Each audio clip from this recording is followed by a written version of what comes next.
Đây nè đó nên cứ chia video thì đọc làm 4 và video thì đọc làm 4 nơiវិញ្ញាសាទី5ហើយ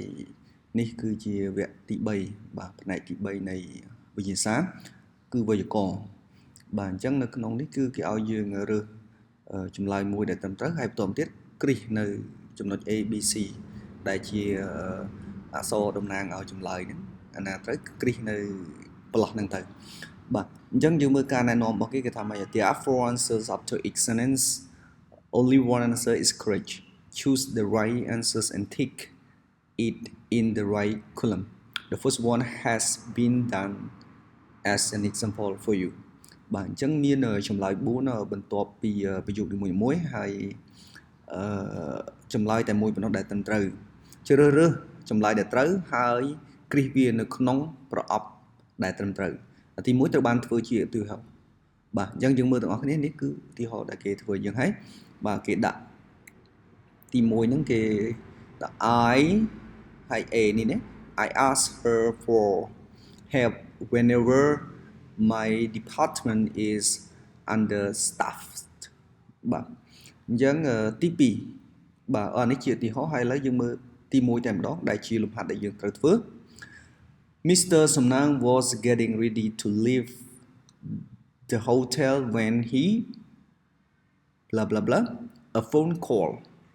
បាទថាលោកសំណាងនឹងត្រៀមខ្លួនរួចរាល់បាទនឹងត្រៀមខ្លួនរួចរាល់ចាកចេញពីសន្តាគារពេលដែលគាត់ចុចទូរស័ព្ទហៅបាទអញ្ចឹងកន្លែងនេះមាន receive had receive is receiving ហើយនឹង receive time ed អញ្ចឹងបើចំពោះកាលវិញ A នេះគឺកាល present simple នេះ past perfect នេះ present continuous ហើយនេះ past simple អញ្ចឹងចម្លើយមួយណាដែលត្រឹមត្រូវអញ្ចឹងបើយើងយោងទៅលើប្រយោគនេះតកតងទៅនឹងpast simple អ្នកទាំងអស់គ្នាតកតងទៅនឹង past continue ដោយសារទី1នេះ Mr. សំណាងនេះគឺ past continue ប៉ុន្តែនេះ was getting នេះអញ្ចឹងអានេះតកតងទៅនឹង interrupt action បាទអញ្ចឹងបើ interrupt action អានេះជា present continue past continue ហើយ past continue ណា past continue ហើយបន្ទាប់ពី when បាទហើយចំពោះ when ហើយនឹង while ដែលគេត្រូវបានប្រើនៅក្នុង present past continue ហ្នឹង while គឺតែងតែនៅខាងដើមនៃ past continue ចំណែក when វិញគឺនៅខាងដើមនៃ past simple អញ្ចឹងចំណុចនេះយើងឃើញ when អញ្ចឹងបន្ទាប់ពី when គឺជា past simple បើ past simple គឺចម្លើយ D បាទអញ្ចឹងចម្លើយ D បាទចម្លើយ D គឺជាចម្លើយដែលត្រឹមត្រូវបាទអញ្ចឹងយើងដាក់អីផ្សេងទៀតក៏ត្រូវដែរពីព្រោះថាបើ receive ជា present simple វាខុសកាល had receive នឹងក៏ខុសកាលដែរបាទព្រោះបើ had receive នេះគេចង់និយាយអំពីសកម្មភាពយ៉ាងម៉េចអ្នកនរគ្នា had receive នឹងតកតងទៅនឹង past perfect ហ្នឹងគឺយើងប្រើដើម្បីបញ្ជាក់ពីសកម្មភាពមួយដែលកើតឡើងមុនពេលសកម្មភាពណាមួយនៅក្នុងអតីតកាលហើយវាអត់តម្រូវត្រូវប្រើនៅទីនេះទេបាទអញ្ចឹងគឺអត់តម្រូវអញ្ចឹងចម្លើយត្រឹមត្រូវគឺចម្លើយ D នេះឯងបាទចម្លើយ D ជាចម្លើយត្រឹមត្រូវទី2 the director បាទ director នាយកឬក៏អីចឹងទៅបាទប្រធានក្រុមហ៊ុនអីចឹងណា the director អូខេ for his vacation and will not return until next week បាទអញ្ចឹងកន្លែងទី2នេះបាទបើតាមមើលទៅយើងឃើញពាក្យថាអីគេណាមានពាក្យអី until អីចឹងទៅ and will not return next week ពេលវេលាអត់ច្បាស់លាស់ទៀតអញ្ចឹងតកតងទៅនឹងពេលវេលាមួយដែលមិនជាក់លាក់អញ្ចឹងយើងអាចសំដៅទៅលើ past present perfect មួយនៅក្នុងនេះមាន present perfect ទេគឺមានណាមាន has left បាទអញ្ចឹងបើជា present perfect គឺវាភ្ជាប់បាទសកម្មភាពនៅក្នុងអតីតកាលចូលមកក្នុងបច្ចុប្បន្នអញ្ចឹងសួរថាគាត់នឹងនៅតែមានវិស្មកាលទៀតអត់នេះគឺគាត់នៅឡើយទេបើនៅឡើយហើយគាត់មកថ្ងៃណាវិញបាទនឹងមកសប្តាហ៍ក្រោយហើយពេលវេលាជាលក្ខទេអញ្ចឹងបង្ហាញពីសកម្មភាពមួយដែលកាត់ឡើងនៅក្នុងអតីតកាលហើយបន្តចូលមកបច្ចុប្បន្នពេលវេលាអត់ទាន់ជាលក្ខ បើសិនជាយើងដាក់ living កន្លែងនេះ director living បើវាអត់ស៊ីទេតើមាន verb ing កន្លែងនេះនេះងាយយល់បាច់ចាំបញ្ចូលច្រើនហើយ had left ដូចខ្ញុំបាននិយាយខាងលើអញ្ចឹង past perfect គឺបន្តពីសកម្មភាពនៅក្នុងអតីតកាលបាទបន្តចូលមកក្នុងសកម្មភាពណាមួយនៃអតីតកាលនោះទេអត់ចូលមកក្នុងបច្ចុប្បន្នទេបាទហើយ will have left បើ will have left នេះគឺ future perfect អាហ្នឹងយើងអាចនិយាយជាភាសាអង់គ្លេសថា irrelevant អត់តាក់ទងនឹងទីនេះទេហើយវាអត់ C អញ្ចឹងចម្លើយដែលត្រឹមត្រូវគឺ 100% គឺ C បាទចម្លើយ C បាទអញ្ចឹងយើងមើលចំណុចទី3បាទចំណុចទី3គឺយើងចាប់ផ្ដើមមកដោយអត់មានខាងដើមទេគឺ blah blah blah I am tired I will work late tonight បើខ្ញុំអស់កម្លាំងខ្ញុំនឹងធ្វើការទល់យប់ហើយយប់នេះមានធ្វើការចេញពីធ្វើការយឺតនៅយប់ហ្នឹងអញ្ចឹងកន្លែងនេះដូចជាលក្ខណៈមួយបើខ្ញុំអស់កម្លាំងហើយខ្ញុំនៅធ្វើការទល់យប់ទៀតអញ្ចឹងលក្ខណៈមួយថារៀងបច្រាស់គ្នាបន្តិចអញ្ចឹងប្រយោគអានេះត្រូវតែប្រើ contraction ត្រូវប្រើលក្ខណៈផ្ទុយអញ្ចឹងវាមាន or ឬក៏បាទអត់ត្រូវទេ even though បើទោះបីជាOkay because ពីព្រោះ so that ដូច្នេះអញ្ចឹងចំពោះចំណុចនេះបាទវាតកតង contrast អញ្ចឹង contrast ដែលផ្ទុយគឺមានតែមួយគឺមាន even though នេះឯងអញ្ចឹងមានតែមួយហ្នឹងចម្លើយដែលគួរទៅឬក្រៅហ្នឹងគឺអត់ត្រូវទេតែទោះបីជាខ្ញុំអស់កម្លាំងក៏ខ្ញុំនៅតែខ្ញុំនឹងចេញពីធ្វើការយឺតនៅយប់នេះបាទអញ្ចឹងចម្លើយមិនបាច់ចាំពិចារណាច្រើនបាទគឺច្បាស់ណាស់គឺចម្លើយ B នេះឯងបាទអញ្ចឹងចំពោះ O បាទនិយាយអំពីរឿង2បាទធ្វើរឿងនេះអត់រឿងនេះអញ្ចឹងទៅអានេះក៏អត់ត្រូវដែរ because និយាយពីមូលហេតុក្នុងនេះមានមូលហេតុហេតុផលទេso that និយាយពីលទ្ធផល result ក៏អត់មានដែរបាទអញ្ចឹងចំណុចទី4 the final report on the project needs to be completed blah blah blah possible បាទអញ្ចឹងវាមាន as quickly as okay quickly then quickly as more quickly អញ្ចឹងចំពោះចម្លើយទី4នេះគឺវាតកតងទៅនឹង comparative structure អញ្ចឹងជាទូទៅ comparative structure វាមានបាទវាមានកន្លែងនេះវាជាទម្រង់មួយដែលត្រូវនេះដែលត្រូវនឹងទម្រង់ដែលត្រូវ structure របស់ comparative បើនេះអត់ត្រូវទេអានេះអត់មានបើមាន s នៅខាងមុខនេះមួយទៀតបានត្រូវហើយ more quick នេះក៏អត់ត្រូវដែរដោយសារ more នេះប្រើជាមួយនឹងគុណនាមវែង long adjective អញ្ចឹង quick នេះគុណនាមខ្លីហើយបាទត្រូវទេអញ្ចឹងបើយោងទៅលើហេតុផលទាំង3នេះ3នេះវាអត់ត្រូវស្រេចទៅហើយបាទនេះបើសិនដាក់ quicker អាចគួរពិចារណាអញ្ចឹងណាហើយទៅពេល quickly អានេះអត់ត្រូវទេតើមាន s នៅខាងនេះមួយទៀត s មួយទៀតអញ្ចឹងទៅនេះ more ប្រើជាមួយគុណនាមវែងអញ្ចឹងច្រំដែលដងហើយម្ដងទៀតអញ្ចឹងចម្លើយគឺច្បាស់ណាស់គឺប្រកាសជា A អញ្ចឹងយើងបាច់ចាំឆ្ងល់ញញច្រើននេះដោយសារវាងាយទេនៅក្នុងការធ្វើចំពោះចំណុចទី5ចំណុចទី5 if the weather were sunny បាទក៏ចេញទៅប៉ាមកតាក់ទងទៅនឹង conditional ហ្នឹងហើយ were ទៀតគឺ second conditional អញ្ចឹងបើជា second conditional កន្លែងខាងក្រោយនេះ V អីគេបាទអ្នកទាំងអស់គ្នាអាចនឹងដឹងហើយមើលទៅណា V អីបាទ would stay will stay should stay អញ្ចឹង second conditional គឺច្បាស់ណាស់គឺ past simple បូកជាមួយនឹង would plus នឹង verb ឬក៏ base verb នឹងឯងឬក៏ verb 1នឹងឯងបាទដែលយើងដឹងអញ្ចឹងចម្លើយគឺចម្លើយ A គឺជាចម្លើយមួយដែលត្រឹមត្រូវ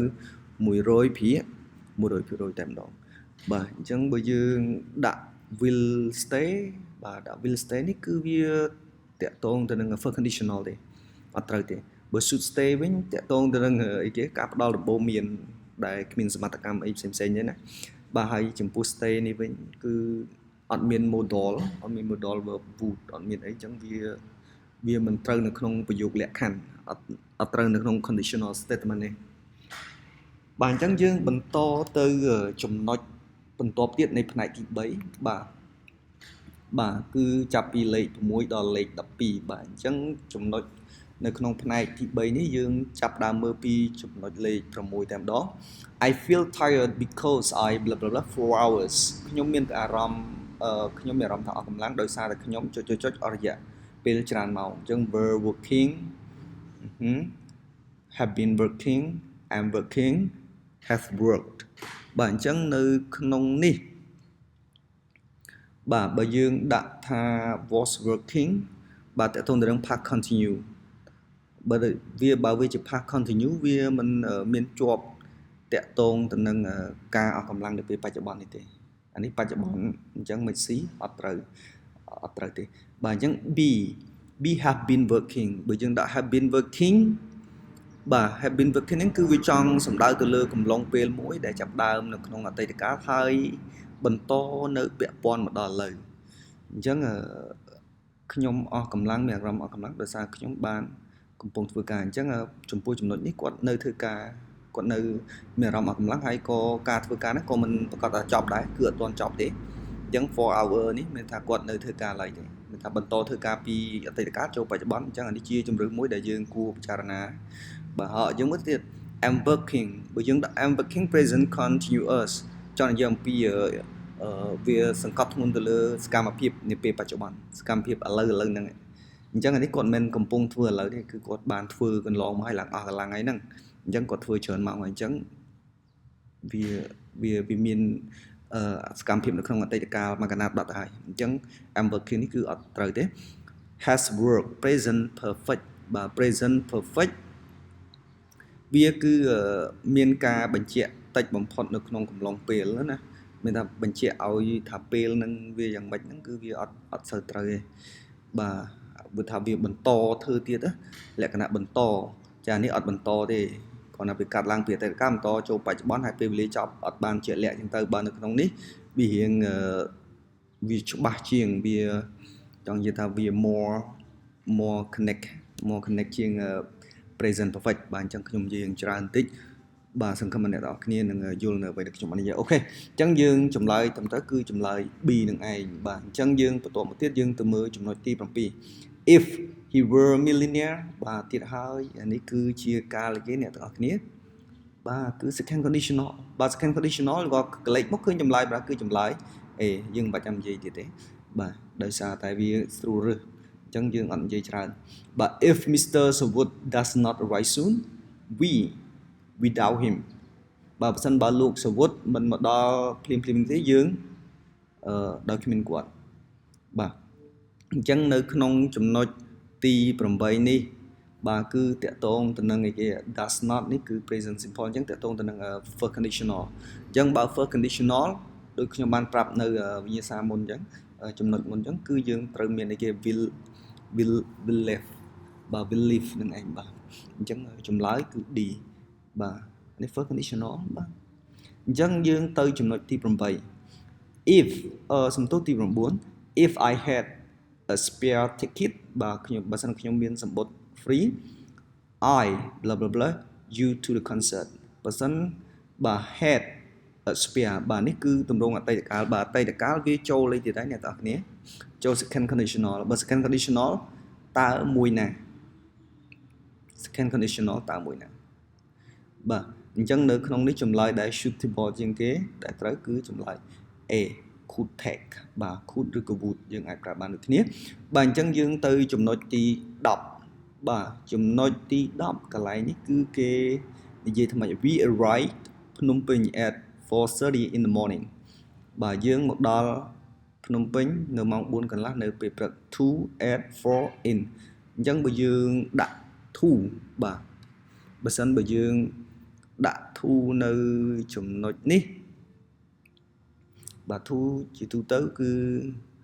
វាជា preposition មួយដែលភ្ជាប់រវាងកិរិយាសព្ទមួយទៅកិរិយាសព្ទមួយទៀតណាបាទហើយចម្លើយនៅក្នុងនេះចម្លើយត្រឹមត្រូវគឺចម្លើយ in ណាចម្លើយ in គឺជាចម្លើយមួយដែលវាត្រឹមត្រូវជាងគេបើសិនតែយើងដាក់ at តើយើងមានកន្លែងមួយណាជាក់លាក់ដូចថានៅក្នុងភ្នំពេញធំអញ្ចឹងអត់ជាក់លាក់ទេមិនដឹងជាចំណុចណាមួយភ្នំពេញនៅហាងណាធនាគារណាអីចឹងតើនឹងបានជាក់លាក់ បាទចំពោះ for នេះវិញគឺយើងចង់សំដៅទៅលើអាចថានិយាយពីពេលវេលាឬក៏សម្រាប់ការធ្វើអីមួយផ្សេងចឹងទៅ preposition for នេះมันស៊ីគ្នាជាមួយនឹងពាក្យ arrive នេះទេគឺវាអត់ជា collocation ជាមួយនឹងពាក្យ arrive ទេហើយ to ក៏អត់ត្រូវដែរណា to អត់ត្រូវទេអញ្ចឹងចម្លើយដែលត្រឹមត្រូវគឺចម្លើយ D បាទចម្លើយ D ជាចម្លើយមួយដែលត្រឹមត្រូវបាទចម្លើយ D ណាជាចម្លើយត្រឹមត្រូវបាទហើយខ្ញុំដាក់សញ្ញានេះខុសបាត់ហើយអ្នកនរគ្នាបាទចម្លើយ D គឺជាចម្លើយដែលត្រឹមត្រូវណាក្នុងនេះចម្លើយ D បាទចម្លើយ D ចម្លើយត្រឹមត្រូវបាទមិនមែន for ទេអូខេអញ្ចឹង number 11 if they understood the problem they បាទអញ្ចឹង understood នេះគឺជាអតីតកាលអញ្ចឹងវាចូលទៅ second conditional ទេអ្នកនរគ្នាអញ្ចឹងបើ second conditional ច្បាស់ណាស់គឺចម្លើយ D